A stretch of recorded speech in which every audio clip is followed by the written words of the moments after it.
Viskas prasidėjo 2013 metų pabaigoje.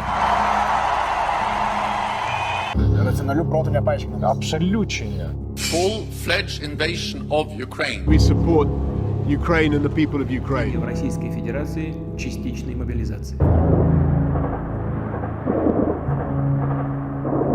Tiesą pasakius, karo ekspertai iš tikrųjų neturi labai džiuginančių žinių, net ir Baltijos šalims. Ir šiandieną kalbame su Ukrainos prezidentu Vladimiru Zelenskiu. Tai aš mačiau labai didelį nuovargį. Tik karas patikrins tą pasirengimo lygį, bet niekada negalima nuvertinti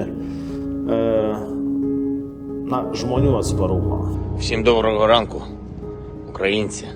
Organizuotas propagandinės kampanijas, visokias kampanijas, ką Kremlius visada darydavo kitose šalyse, taip pat ir Baltijos šalyse. А кашера та українська культура. А копі jūs turite šedevrų, kaip jie sakė. Lietuviams, kad nepavargtų remti Ukrainą.